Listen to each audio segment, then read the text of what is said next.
A very warm welcome to this video episode of Venus Codes. Venus Codes is normally a German speaking podcast. I'm the host, I'm Suzanne, I'm a mindfulness teacher, spiritual mentor based in Germany. But yeah, sometimes I do have English speaking guests on, as today I have Emily Trinkaus. Emily Trinkaus is a very experienced astrologer. I think she's been doing astrology more than 30 years. For more than 30 years she's my astrologer, and yeah, for me definitely one of the best astrologers in the world. And today we look at midlife and midlife transits from an astrological perspective. I've been through a couple of those midlife transits personally, and I found them so interesting, challenging, transforming that I wanted to take a deeper look together with Emily. And yeah, in this episode, we talk about like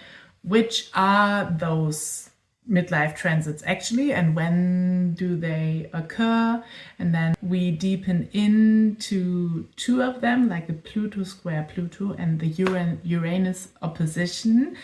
And yeah, we're talking about like how these transits are really can be quite challenging. I mean, they have different flavors for each and every one of us, but how they can be quite challenging and are at the same time really initiations into our true power. Yeah, I found this talk with Emily, this interview, so rich, so inspiring, and I hope that you will find the same.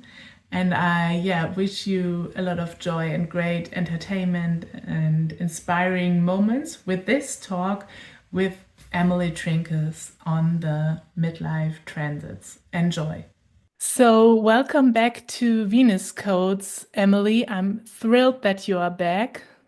Thank you, Suzanne. I'm thrilled to talk with you again. I'm excited for our topic today.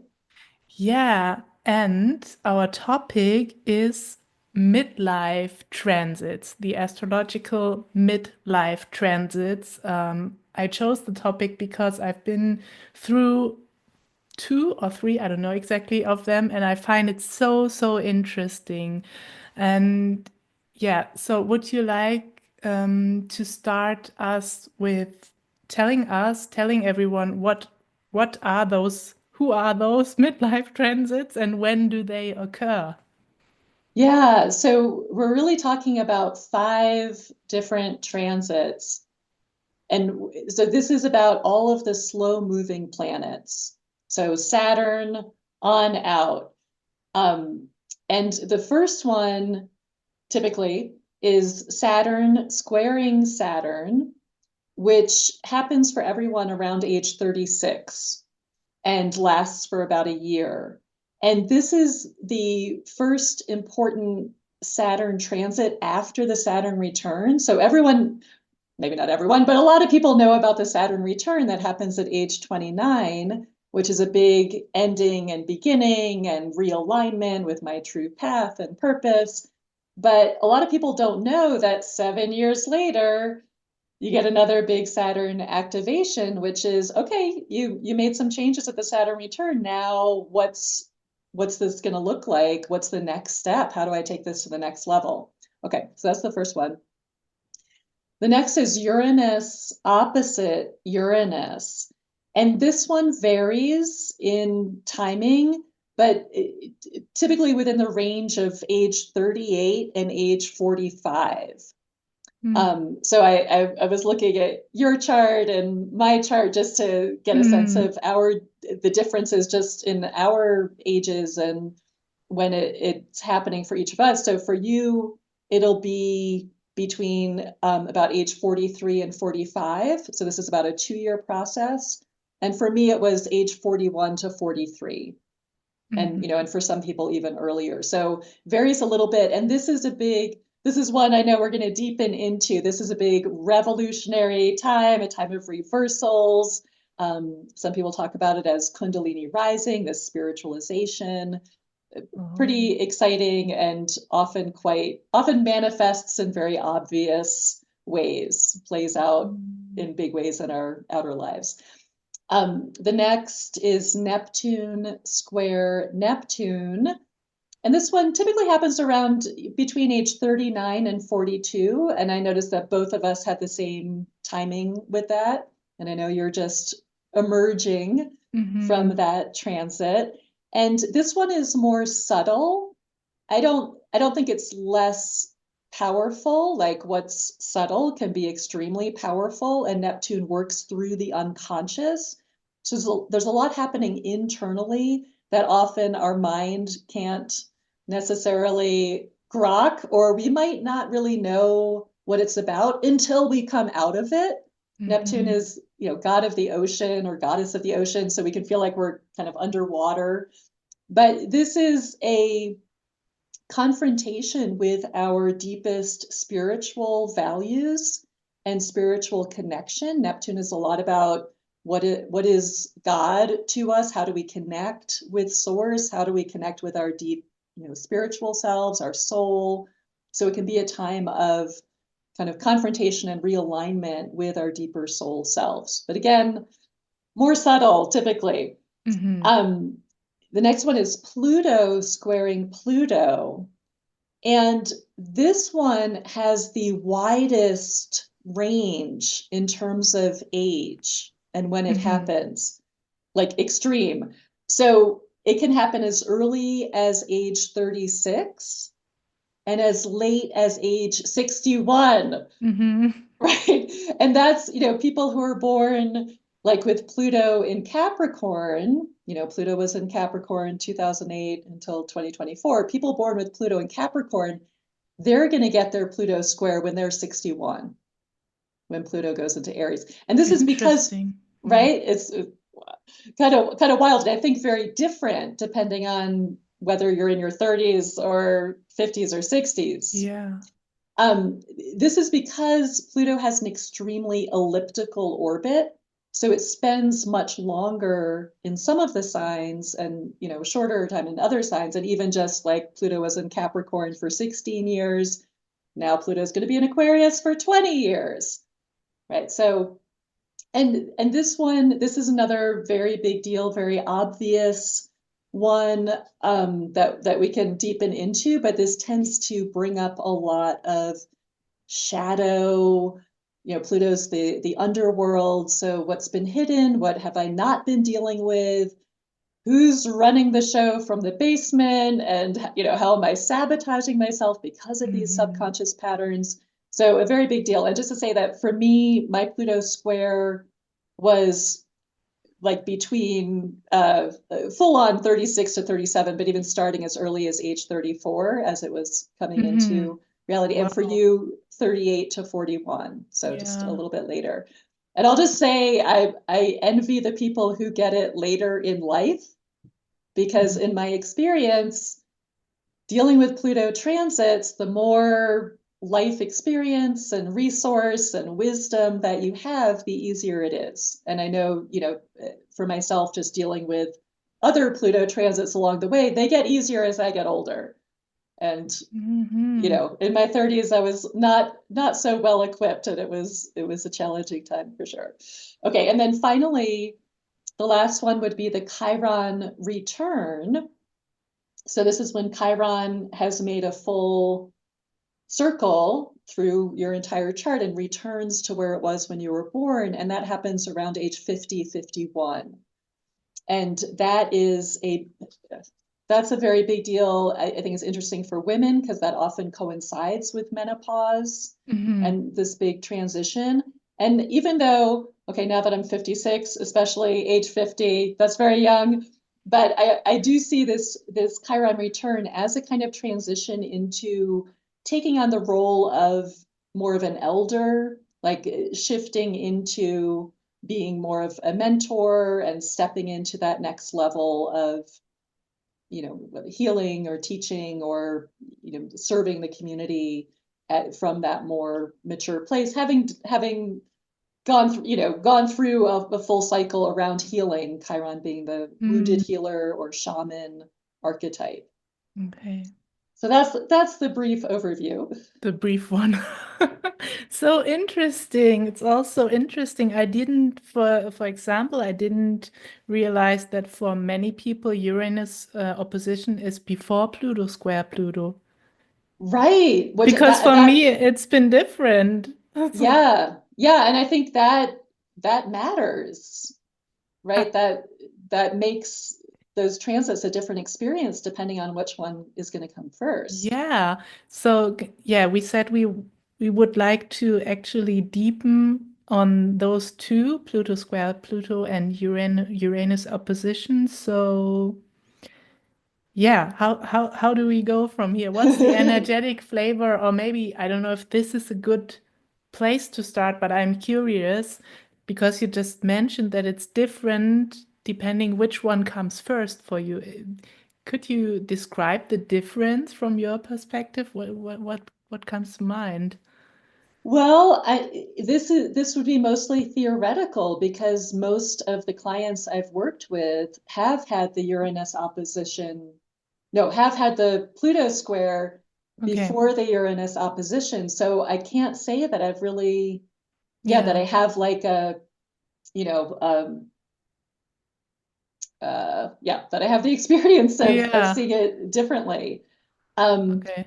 but the way that I think of it in terms of Pluto first and then Uranus, Pluto is very, so again, Pluto being the underworld, and in us, that would be the subconscious. Hmm. And so Pluto associated with like psychology, transformation, the process of death and rebirth, the process of shedding what's not authentic to us, what's not true for us, what we don't really value in order to come into greater authenticity and aliveness. Part of that underworld journey is about letting go of what we've outgrown or what's holding us back or what's not really us, like stuff we took on from family or the society or conditioning, like shedding that in order to really become more alive. Like Pluto ultimately wants our aliveness. And Hmm. so we shed in order to, well, reclaim our power. And we can think about also the fact that Pluto means treasure Hmm. or riches or wealth in Greek. So it's the idea that if we're willing to dig deep enough, we'll get to the gold. Hmm. And and I think something I want to say, just zooming out for a second about any of these transits, is that there can be a lot of fear and a lot of fear-based astrology out there, and maybe especially when it comes to Pluto, because, oh, Lord of the Underworld, very scary. Oh no, the shadows. Blah.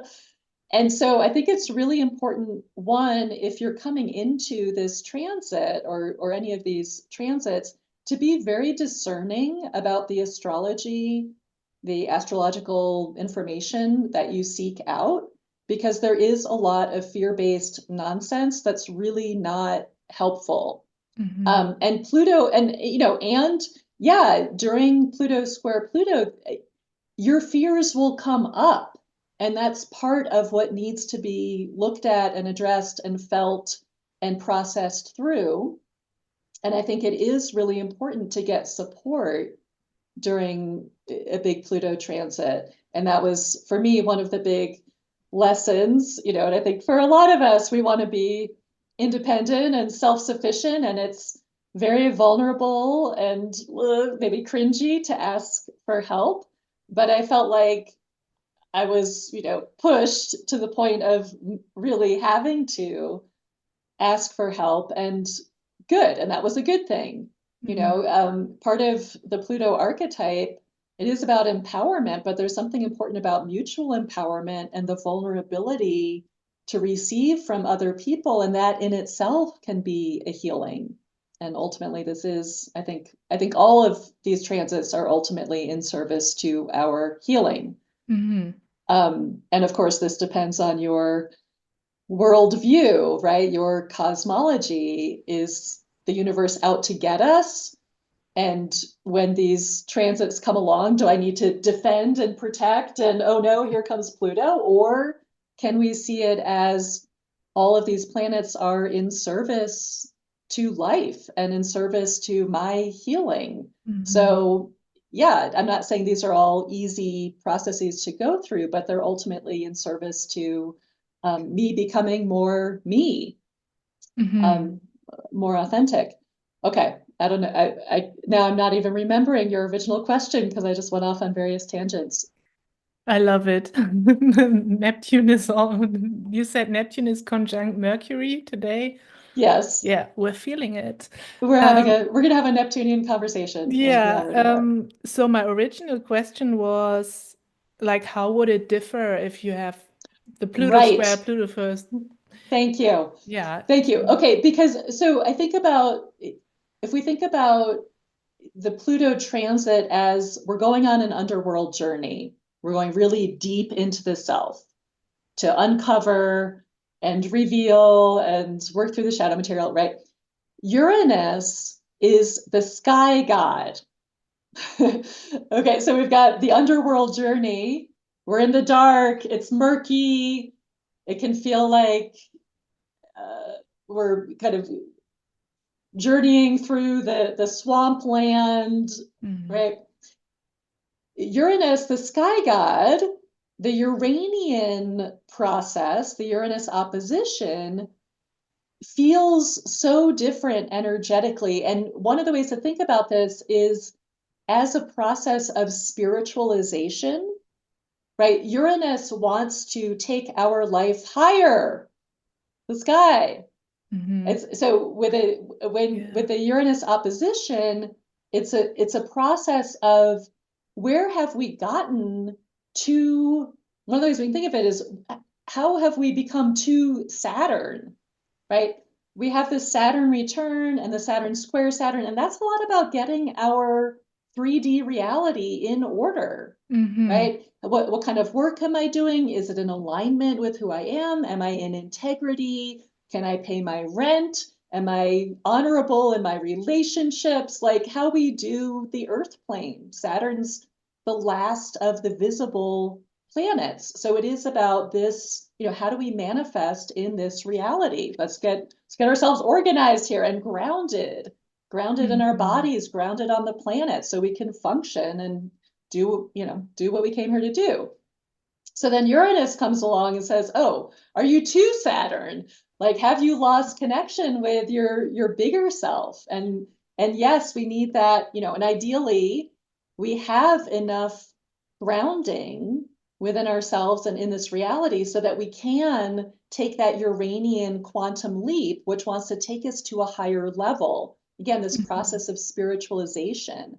So where have I become, to like, this is my reality, and I'm missing the bigger picture, or where have I, Saturn is also the planet of crystallization, where things, so cool, things come into form, but where am I too attached to my, this is how it is, and this I'm just gonna, right? And in that sense, having lost, again, maybe some aliveness, authenticity, but also that connection with the bigger picture.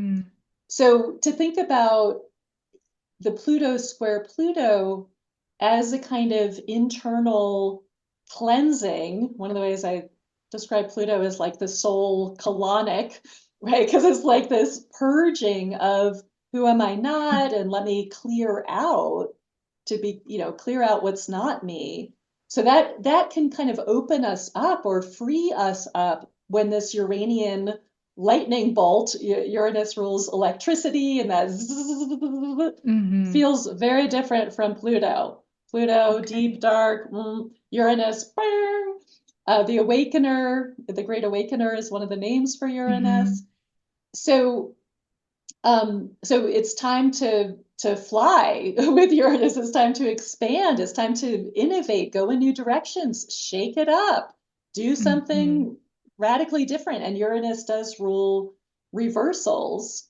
And so it's a time where we can find ourselves, well, I've always been like this, I just do it this way. We can find ourselves doing the exact opposite as a way to free ourselves from where we've gotten too Hmm. structured, too Saturnized.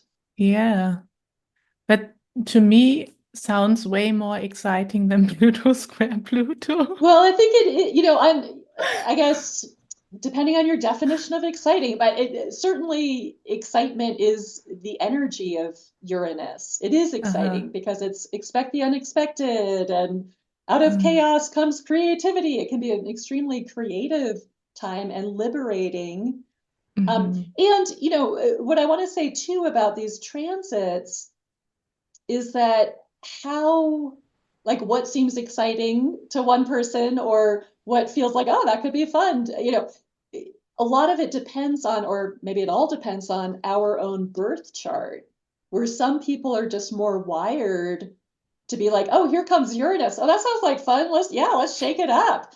Let's go on a roller coaster ride. And Yeah. I don't know what's going to happen next. And isn't that exciting? And other people like, hell no, I don't want to go. And of Mm-hmm. course, resistance is futile with all of these transits. So Hmm. the more we can cooperate, the better. But just based on our own makeup, Hmm. that's some of us might be more comfortable with a Pluto transit Yeah. versus a Uranus transit versus a Neptune or Saturn transit. Mm-hmm. Okay. Yeah. Because I'm a Uranian person. I've got Uranus and on my ascendant, and Right. to Yeah. me, that sounds more exciting. And I felt actually, what you described about the Saturn transits,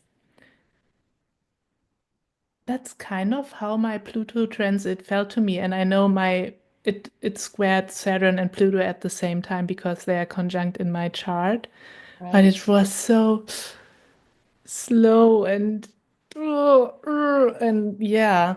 Yeah, so to Well, and I me, think also since you were born with Pluto in Libra, so you had Pluto in Capricorn, Saturn's sign, mm, squaring your Pluto. Yeah, yeah. So more of that Saturn flavor.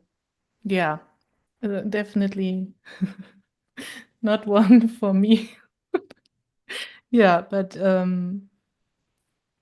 yeah, it brought me more to myself. Like I think all those transits are meant to do. I don't know. I mean, actually, they don't do it. They are just symbols, right? The transits don't do it, but for me, they are like a cosmic language, giving us some ideas about what's taking place in our lives. Yeah. Exactly. Or, a reflection, the sky as a Mm, mirror for our experience here. yes. And, something that people tend to say at the end of a Pluto transit is, yeah, that was really hard. I'm glad I never have to go through it because I need through it again because every Pluto transit is once in a lifetime. And I'm happy with who I am on the other side of it. Like I'm glad I went through it and I'm glad I never have to go through it again. Mm-hmm. And yeah, it might not have been easy, but yeah, Hmm. if we're open to it and if we're cooperating and doing the work, then we will transform through that process and we will feel more ourselves on Hmm. the other side and more here, more alive. Hmm. By the way, that just comes to mind. What's your experience? When do we really afterwards, from your experience, understand the transit? Because my Pluto square Pluto is done for about a year, and I feel like I understand some of it, but I feel like it's maybe might take more years for me to get a full picture. Like what's your experience? I think that's very accurate and common, that it does, if we think of the Pluto transit as a death and rebirth, when we're in it, and again, think about it, we're in the underworld. So can we see anything? No, we're in the dark. And that's part, and I think just that alone is part of what can be really hard about a Pluto transit and why, for me, astrology is so helpful. Because if I just know, hey, you're in the dark, stop trying to figure it out. You can't. Mm. It takes out your analytical mind And the Plutonian process is an emotional process. It's not about figuring it out or understanding it.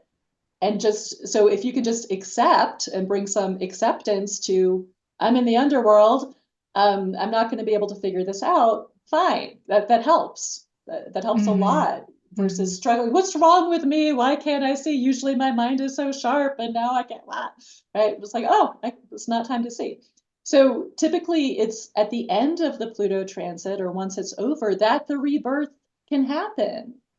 And Mm-hmm. that also, that's when our minds come back online, say like, what was that about? Who am I now?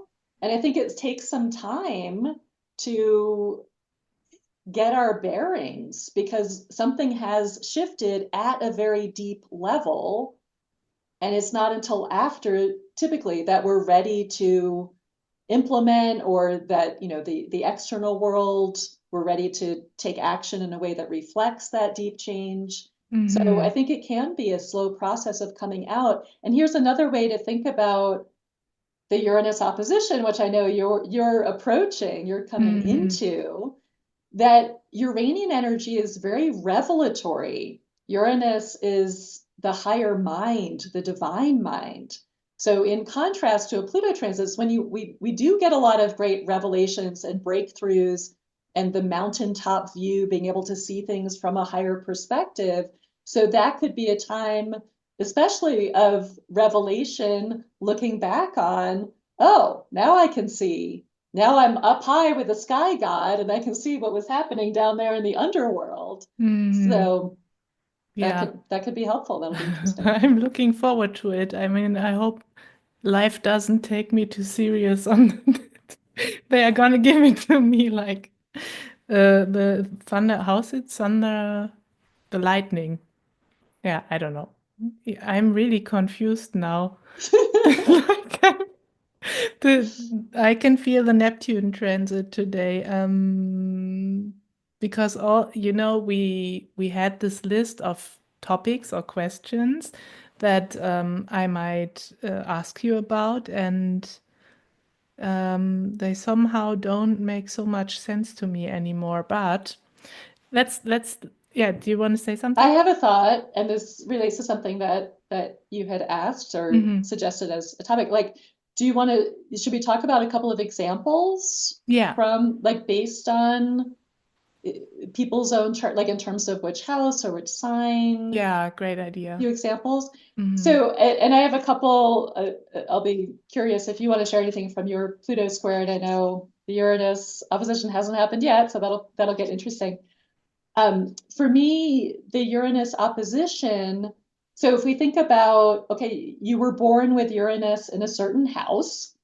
And so, of course, as the Uranus opposition happens, it's going to be in the opposite house and activate that polarity with it, with an opposition. And this is the only midlife transit that's an opposition, Hmm. right? The other ones are squares, or in the case of Chiron, a conjunction, the return. So the houses work in polarity, right?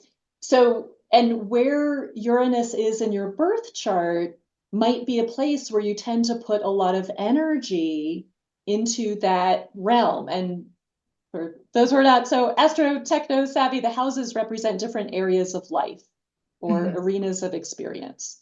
Okay, so I was born with Uranus in the fourth house. And the fourth house is down at the bottom of the chart, and that's the house of the deep south. It's a hidden house of Hmm. home and family and roots. And I have 4 planets there. It's a big area of my chart. So Uranus opposition was Uranus going into my 10th house. And the 10th house is the house of career. It's the most public, visible house. It's the house of success and public recognition. So, and as I think I mentioned with the Uranus opposition, there's often a big reversal. I've been doing it this way. Suddenly I'm doing the exact opposite. And, we can think about the classic midlife crisis where someone's been working for the man, doing the corporate job for, a decade or whatever. Uranus opposition comes along. They, I don't know, have an affair with someone at work or whatever, quit the job, buy a van, go off and live in the woods. Okay, for me, very work related, since this was Uranus in my 10th house of career. And also my natal Uranus is in Virgo, which is also a work sign. So I had been self-employed as an astrologer for about a decade, doing my own thing, my own way. Mm. And the crazy, unexpected thing that happened during my Uranus opposition was that I got an offer to work at an astrology website, and they had their office. This is when I was living in Portland, Oregon. They had their office there in Portland. So I went from being self-employed, make my own schedule, doing whatever the hell I wanted to do, to working in a cubicle in an office from 8 to 5 every day, having a Wow. boss, and also having a salary. I had been kind of scraping by, and I don't know how much money I'm going to make this month, and will I have enough to pay the rent? And I hadn't had health insurance in years. So this was a radical reversal of doing the complete opposite and Mm. having an actual job. And so whatever is radical for you is gonna, right? And what that can look very different depending on depending on who Mm-hmm. you are. What Mm-hmm. does doing the opposite look like? So for me, that was very instructive, and it was a big growth experience to go to a job and have a boss and deal with office politics. And then there was, so that was kind of fun for, like, oh, this is different, because we're ready to shake it up at the Uranus opposition and do something different. So that was, Yeah. for me, that was doing something different. And then another element of Uranus that I want to mention and the Uranus opposition is it has a lot to do with connections and what's connecting for you, and then also what's not connecting for you. So it can be a time of shattering the past and breaking free from the past, and about connecting with important elements of your future. And often a lot happens through other people. And through this job that I took on, which ultimately I could only stay at for 9 months. It's just, I I was couldn't, about to ask you how long did you say? Okay. I went in thinking I'm going to do this for a year, damn it. And after 9 months, I was like, no, I can't do it. Mm. Um, but through that process, when I was the in-house astrologer and working with the website was tarot.com. So they Mm-hmm. did, tarot and astrology and I Ching and numerology. And I was the person who was communicating with the different um, astrologers and tarot people who were writing for them, etc. Mm-hmm. And so through that job, I made a connection with the amazing astrologer Jan Spiller, who had been Mm-hmm. my superhero for many years. And once I had the job, I was like, well, I can reach out to her as, from my position in this job. And I ended up working for her after I left Tarot. I worked for her for several years, and that was a really important relationship. And so that was also a Uranian, and a kind of quantum leap in my own astrological world to have that connection. And it happened through this job, which, so I can see a lot of blessings that came through it. It was also great to have financial stability Mm. for a change. And that helped set me up for being independent again, but doing it in a different way, a better way. Mm-hmm. Mm-hmm. So that's one example there. Wow. I didn't know that about you. And yeah, that's such an interesting story. Really. I Well, just, and here's the thing with Uranus is that there's a lot that happens through synchronicity and just weird, unexpected, out of the blue kind of ways. And then the outcome is not like it takes you, like I said, it takes you to a new place, a higher level, but it's not a linear process. We're not in Saturn land. It's not brick by brick by brick. It's like bing, bang, burp, burp, burp. Um, and it's not whatever you think this is about. It's not about that. Like, so, Mm, so now reflecting, like, oh, I had to have that job so I could connect with Jan, and that totally changed my life and, mm, brought me in these other directions. mm, Where at the time I thought, well, yeah, it'd be nice to have a salary and whatever. mm. Yeah, but I feel that's I don't know if that's your experience too, but I feel life in general is often like that. You think this is Yes, about this and that, and afterwards you understand, no, it wasn't about that.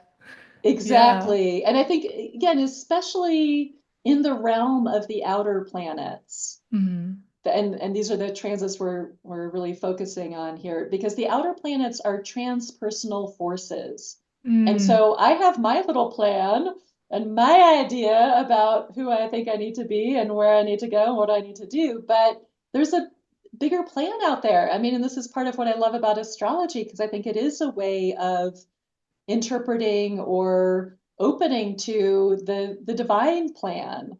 And mm, so with the outer planet transits, I think maybe the most important thing as you go through them is that sense of trust that, okay, this looks crazy. Oh, this is not what I wanted. Oh, the plan is going to hell. This isn't it at all. So trusting that in the bigger picture, I'm being taken exactly where I need to go. I can't see it yet. mm-hmm. Yeah. Such good advice. It's all about the trust. It's all about the trust. Yeah. Yeah, it is. Yeah. So, do you want me to say something about my Pluto square Pluto? Yes. And then I'm happy to share about my experience with that too. But yeah, I'd love to hear your Yeah, experience. I'd love to know about yours, but actually, I don't. It's not that long ago, but I really tend to forget things. It's really you can put it positive. I'm very in the now. Or you can also frame it negatively, but I'm for the positive one, so I'm very here. Um, but mine was, I mean, I think you mentioned already that also the houses, the natal houses and the transiting houses of the respective planets mean something and make it different for each and every Yeah. one of us. And as you know, my transiting Pluto, when it was squaring my natal Pluto, was in my second house. And I have this deep, deep pattern that I took from my family that, like, if you receive money, money is love. And putting, like, attaching my self-worth to my income. Mm. And that has been really worked on and through, like, in this Pluto transit, because right before that transit started, my business looked like it was taking off and, like, finally really working financially and so on, la la la la. It didn't. It didn't. Like, it was really challenging years financially in my business because I think that's my mythology that I'm making of it, because I had to learn to detach my self-worth from my income, but that was such a strong attachment. So I really needed this Pluto to work me. We had enough money all the time. It came from all different directions.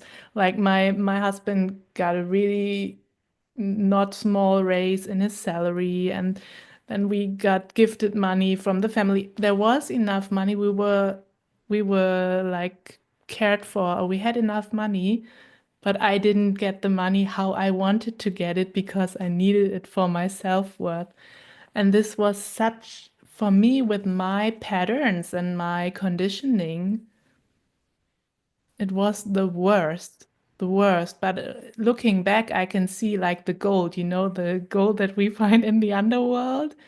Yeah. I can see how much I was still attached, like, how much I had still attached my sense of self-worth to my income. And I can't say that is 100% gone because it's a deep, deep, deep conditioning, but the Pluto transit took away so much of it. So, and that made me freer, just freer, and allowed me to be more myself and more true.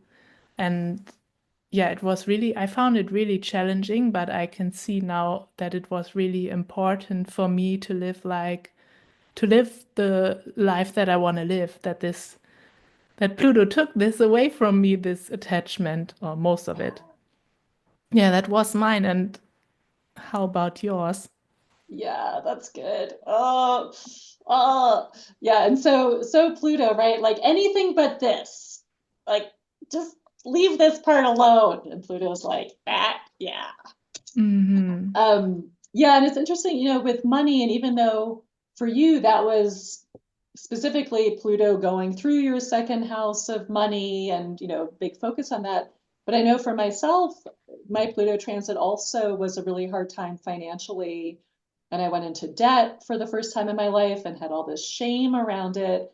But for me Mm-hmm. also, so I was born with Pluto in the fourth house, home, family of origin, mom stuff. Mm. And so, I grew up with a lot of scarcity, financial scarcity, and a lot of fear around money and not having enough, and also having to move a lot because of money issues. Like there was a lot of pain for me around the whole issue of being rooted. And is it safe to root anywhere and to make home anywhere? Because it could be taken away at any minute. Mm. And so during my Pluto square, I was I was not literally homeless, but I had an experience that brought that up. I mean, I was had very little money, which hadn't been my experience up to that point as a young adult. Mm. I had always been, because of my childhood, I had always been very on it with money and like, no, I'm not, that's not happening here, right? But go figure, somehow during my Pluto square, I was in major scarcity. And this is one of the ways that I actually received help, which was so cringy and felt so shameful, but I see also good for me. I had a cat at the time who was dying, and this was also part of my Pluto Mm. story, it was awful. And, huge vet bills, and a friend who actually still makes me want to cry, like, gave me a chunk of money to pay for that, and I needed it. And ah, Mm. I'm not that person. I don't want to be that person who, Mm. can't support myself. So it re-triggered. Now the thing here, the important thing with a Pluto transit, it's not creating anything brand new, right? Mm-hmm. This isn't, my, issues around havingness and money and rootedness. That was not brand new. It's Mm. re-triggering something from the past, Yeah. because now at age 30, whatever, I I could actually process what I couldn't, when I was a kid, I was just in survival mode and coping Mm-hmm. over this wound and getting by and Mm. getting through and proving how competent I am. And then Pluto came along. I was like, yeah, how's that working for you? How's that coping over this underlying trauma? Okay, so let's bring the trauma back into your face. So you have to actually deal with it. So that was a lot of that experience. And there are certain things that happened during that Pluto time that, like, I don't even like to think about myself, let alone talk to other people about. Like, really, like, it was deep and painful, and like I said, a lot of shame and just gross, icky, blah. Mm-hmm. And I want to bring in the sign of Pluto as well, because there's this idea, which I really resonate with, in the Jeff Green School of Evolutionary Astrology, which is very heavily focused on Pluto. Mm-hmm. And what they suggest is that we need to lean into the opposite sign and house, but I'm going to focus on the sign here, of where our natal Pluto is, because part of what happens with Pluto in our birth charts, it's where we overdo the energy of the sign in a shadowy way. So I was born with Pluto Oh, in Virgo, the generation before your Pluto in Libra. And yeah. so this is where I can very easily go into judgment and self-criticism. If things aren't going right, it's because I'm bad and I'm wrong and I'm not working hard enough and because I'm not perfect and blah, blah, blah. So the Pluto and Virgo generation, we need to lean into the opposite sign of Pisces: forgiveness, compassion, unconditional Mhm. love, acceptance. If things are going to shit and nothing's working out, it's not because I'm not working hard enough. Maybe it's because I need to ask God, Goddess for help. Maybe this is, or I need to turn it over. Maybe because I'm not meant to do it all myself and need to, hello, this is yours, not mine. So when I reflected, like once I came out of the Pluto transit, reflecting on that experience, I think a lot of my takeaway from that was a lot more forgiveness and compassion and Mhm. acceptance toward my family, fourth house. Where as a kid, it's like, what are you doing? You screwed that up. And how could you, why didn't, having in all my judgment and criticism. And then seeing, like going through similar experiences myself and seeing like, wow, I thought I had it all together. And look, I'm a complete mess. Can I find love? Can I find forgiveness? Can I find acceptance and compassion and trust that something bigger is playing out here and it's not just me being a total mess or doing something wrong? So that was another piece of it for me. Mhm. So interesting. So interesting. I'm just kind of I could listen to you forever. I'm just hypnotized when I listen to you. I don't know what happens. It's always the same. It's always the same. But yeah, I really love all that you've shared already. So yeah, do you do you have a feeling where you want to go from here? That's not typical for me to like ask the other person, where do you want to go? But yeah. Um, well, I like what you said in your email about this conversation about midlife transits having to do with initiating us into our true power, Mm, and that for women in this culture, and I think this is changing a lot. I think we're changing this a lot. But you brought up that idea that this is the time of life when in our cultural context, women often become invisible, right? We're not, youthful and whatever. Oh, and now I'm getting gray hairs and wrinkles, so no one's going to look at me, and I don't matter anymore. And for some people, oh, the kids are grown, and so I'm not, doing my role as a mom anymore. Whereas actually, and again, I think this is really shifting because we're shifting it, because women are mm, shifting it. mm. This is a time of massively stepping into our power. And Yeah. I think there's something about women in midlife where, like, we're just getting started. And yeah, Mhm. do you want to say No, something about that? no, it just feels like, yes, spot on, spot on. We're just getting started. Please go ahead. Yeah, and so, and you'd also brought up the idea that, in times past, hundreds of years ago or something, where people may have had a shorter lifespan and not even experienced these transits. I tend to think differently because I tend to think that we're actually meant to live a lot longer. And I Hmm. think if we had the proper conditions and proper environment and food and water and knew what these are, knew what our bodies are actually capable of and how to work with them, I think we Mm. could live for a couple hundred years. Hmm. And this is my sense, and I don't know about you, but I just feel like everything we've been told about getting older is wrong. And there's such a program around aging. Yes. Like, okay, you're 40, it's all downhill from here. Mm. Or yeah, your body's just gonna keep getting,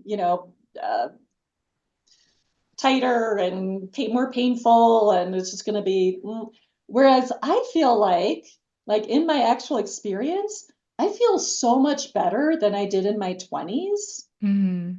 Like and I feel like I'm still learning. Like that's the like kind of mind blowing part. Like I'm still learning how to best take care of this vessel, Mm. but I feel like I've gotten so much better at that. And also, Yes. and not just the physical part, but also being able to process my emotions and, better, not perfect, but better than I could before, and being more connected spiritually and more open and feeling more, like you mentioned, feeling more of a sense of freedom. And I think that's Mm. what's on the other side of all of these transits. If we're Mm. willing to, do the work along the way, I feel so much more free and so much more Mm. alive than I did in my 20s.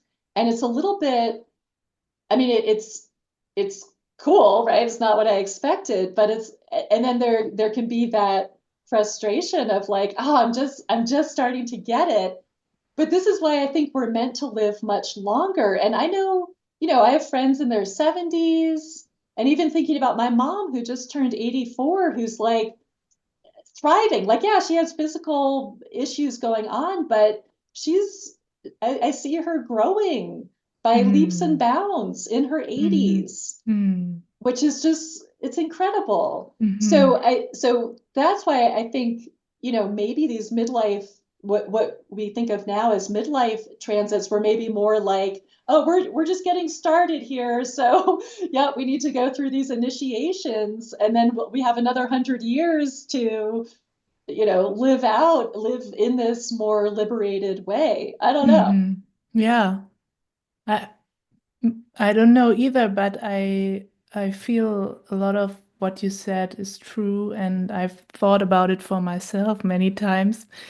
This conditioning, this conditioning and this societal, this collective belief in from 40 or 50, or take whichever age you want to take, the everything is going downhill. That's and I don't doesn't matter if you turn, like, if you get to to 90s or 100 or 110 years. I don't believe in this story that you have to like get weaker, weaker, weaker, and sicker, sicker, sicker. And I do believe that we do get sick because we believe this shit. Yes. Yes. Yeah, and sometimes we do get an illness because we get it, and not only, I don't want to say every illness is just because we believe it, but this, don't get me wrong here, but this collective belief that everything is getting bad or worse from 40 or 50, this is so strong, and it has such a huge influence, and I have to work with myself, with my consciousness all the time not to believe it and not to create this. And yeah, I feel Yeah, it's as very, it's such strong conditioning. So it is, I feel like it's a strong act of will mm, individually to separate from it, and of mm, course unplugging from a lot of the media, which just bombards us with that, yes, and which I, and maybe this is especially American, I don't know, but this idealization of youth, mm, where we only want to look at adolescents and people in their 20s because they're attractive to look at, and they're the ones who are making everything happen. And mm, the older people are, oh, been there, done that, irrelevant. Where I feel like it's, well, I tend to think we're in the upside down, and everything is the opposite of what we've been taught, mm-hmm, mm-hmm, right? And I want to say too, like thinking about these midlife transits, it's always a choice. It's always a choice. We don't have to transform with Pluto, right? We don't have to spiritually awaken with Uranus. Um, but if we don't, then I think a part of us does die. I think that is where the aging process really comes in. And even, I think about even my Saturn return. Mhm. Like I was dragged to my 10-year high school reunion. So that was, people are around age 28, 29 coming into the Saturn return. And what Mm. I noticed was that some of us still looked pretty much like we looked in high school. Like you didn't see that big of a difference. And other people looked like they were old. Mm. And even, age, we were talking about age 40 as like it's all downhill, but some people even age 30, it's all downhill, right? And so you could see like the people who were really mm, sort of subsumed in the socially conditioned self of who they were supposed to be. They had gone after high school to maybe college, then get the job, and they're doing the job, and it's a grind, and oh, I should do this, and I do this, and do that. Where other people were like more in their freedom and more in their like, curiosity and what else is there, and oh, this doesn't feel good, so I'm not going to keep it doing this, even though my family and my society told me to do this. I'm going to explore, right? So there's always a choice. Mm. I think we do have free will. The planets are not making anything happen. The planets are saying what it's time for, or reflecting this, at this, it's time to grow. I mean, and that's the essence of all of these, and they have their different flavors of how we're growing and what the assignment is. But it's like, do you want to evolve to the next level? You have a choice. Okay, no. Well, then some part of you is going to start dying. Mm. So interesting, because I was wondering, because I'm always questioning astrology. I love Mhm. astrology and I'm questioning it Good. all the time, all the time. And I was just thinking to myself, I mean, people who are not like open to their processes or not reflecting or not so conscious, how do they go through these transits? Like, or can we? I mean, of course, we can notice that things are happening to them in specific ages. Um, yeah, but I was wondering whether it does something to them or with them or helps them go somewhere, develop something. And I think that might be the answer that, like, if we're not if we're not open to growing or taking the invitations that these transits offer us, um, we're maybe letting go, not consciously, but maybe it's the consequence that we're letting go of some of our, what's the aliveness, maybe? Absolutely. Exactly. I mean, and that's the essence of us is our life force, our vitality. Mm. And so all of the ways that we compromise our vitality, or, stuff it down because I have to do this thing that I don't really want to do, but I'm not allowed to do the thing that I really want to do, right? Then we're suppressing our aliveness. And therefore, Mm. hello aging, and hello an early death. Mm. Um, versus and the thing is, we don't need astrology, or we don't have to.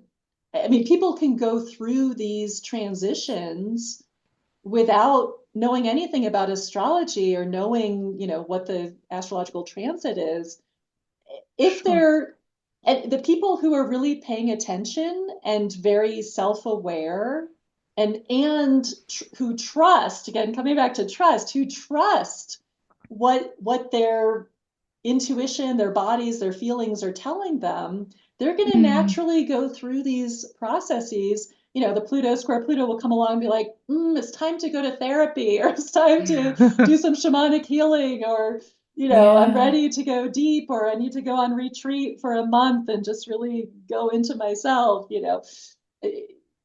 However, I know for myself, I need astrology, or I've needed astrology, because I haven't been so attuned, or I think trusting my own experience versus what it's supposed to look like. And, Mm-hmm. you know, Mm-hmm. so for me, astrology was incredibly helpful, going through all of these transitions to know, like I was saying with Pluto, to know, okay, it's okay not to know while Mm-hmm. Pluto's happening. And it didn't take away the pain of going through what I needed to go through and experiencing the trauma I needed to go through.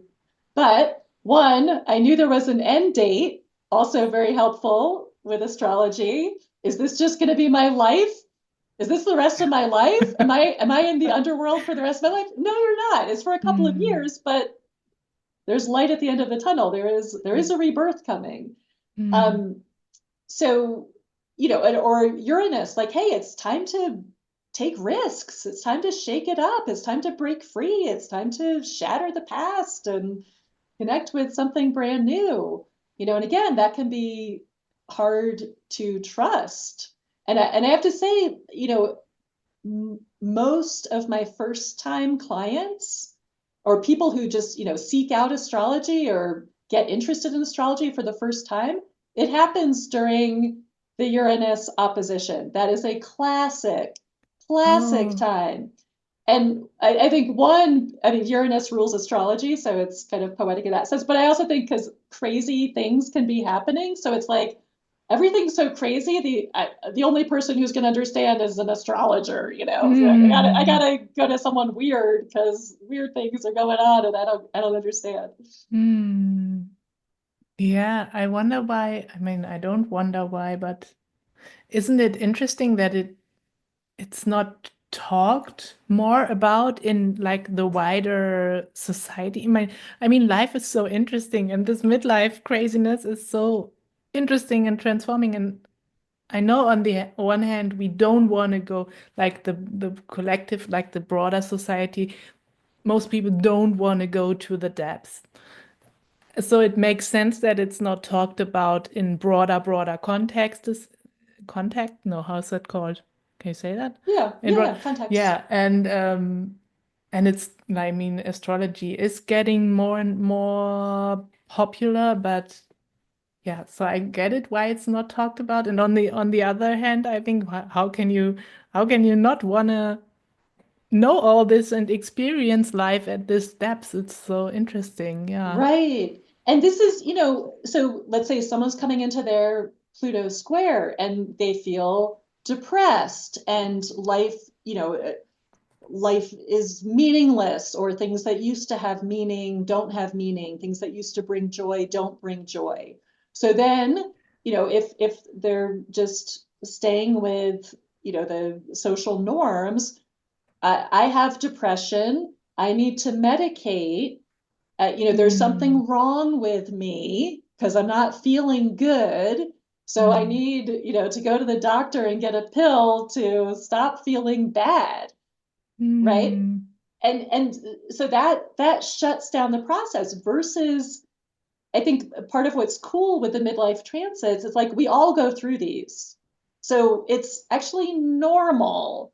And to say that and each generation will go through the transits at the same time, right? So mm. the people who are getting their Pluto square Pluto at 61, it's a whole collective. Yeah.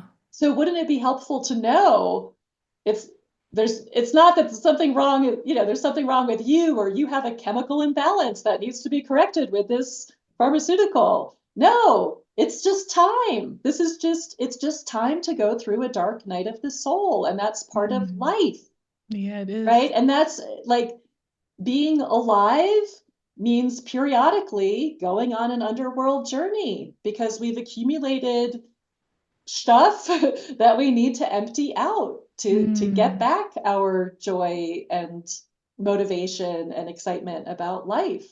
Yeah. So what I like, I mean, and what I really appreciate about astrology becoming more popular is this normalization of these processes that Mm. can seem daunting, or if we're just isolated and don't have that context or that perspective, then we can just think it's just me. Mm. And it's not just you. This is just, you and your entire generational Yes. cohort are going through this together. Isn't that great? And wouldn't it be Mm. cool to have like support groups? Like when I was going through my Chiron return, I led a Chiron return support group because I needed it, Mm-hmm. right? And now I'm thinking I have a young friend who's, she and I have the same birthday, but she's 29 years younger than me. Mm-hmm. So we have the same Saturn. She's so much wiser than I was at that age. But she had suggested, why don't you do a Saturn and Aries Saturn return support group? And like, yeah, great idea. Great Mm-hmm. idea. So I think I'm going to do that as I come into my second Saturn return. I love that. Love that. Yeah. I've got one more question. Like, I don't know if, yeah, I'm really confused today. But do you notice, like, is there any difference? I mean, we had the topic of women a bit earlier, but didn't go to depth. Is there a difference about how different genders live through the midlife transits? Do you notice that? Yeah, I mean, and I have to say, the majority of my clients are women because it's mostly Mm-hmm. women who seek out astrology readings, although I think Mm-hmm. that is maybe shifting a little bit too. Mm-hmm. Um, I think so. I'll make some generalizations here. I mean, I think Yeah. what can be harder for men with the Pluto square Pluto and maybe the Neptune square as well, since those are both emotional, those are all about feelings. Mm. And like I said, I think very important with Pluto square Pluto to ask for help. Again, I know I have a hard time asking for help. I know, a lot of women do, but I think for men, maybe even more so, like there's more shame around Mm-hmm. like I shouldn't need support and I should be able to power through and do it, and so I think in that sense, those transits might be more challenging for men to to get the support that they need or to let it be okay to be like I'm just in this fallow feeling state. I remember doing a reading for a screenwriter, a man who was who had some success as a screenwriter, and he was going through a big Pluto transit, and he had no idea, like he was in the dark. He didn't know, like he had this success, and then he was just like he was in Pluto land. And one of the ways to think about a Pluto transit is it's when the field needs to lie fallow, right? Mm. And this sense that there's so much happening internally that needs your attention, that it's not time to be like, making it all happen externally. And even thinking about your example with like, I need to be making money. It's like, well, do you? Mm. Maybe not. Maybe you need to be receiving money from other sources so you Mm. can focus on, what's coming up for you and doing the work. And so I was explaining the Pluto process and, contextualizing his creative challenge within that. And he said, yeah, when I just accept that it's not time to write and that it's just not there and that's not what's happening, I'm actually fine. Like I feel Yeah. fine. But when Mm. I'm in resistance, right? Pluto, resistance is futile. That's when it feels really hard. And Mm. so again, I think, gender wise, I mean, I think all of us in this, in the modern West, it is all about productivity and what are you doing and what are you creating and Mm. how much money are you making and what are you manifesting. But again, I think even more so for men, like maybe, harder for a man to say like, yeah, it's my fallow time. I'm not creating right now, or I'm not, earning as much right now, or I'm not Mm. working so hard right now because I'm focusing on my inner world, right? And I feel like as women, we have more permission. It's Yes, still counterculture, but we have more permission totally. to Yeah. go there. So I think that's Mm. where it can be more challenging. Mm. Okay. Okay. Yeah, so oh my God, I love all of this so much. Um, is there anything before we close the conversation that comes to mind that wants to be spoken?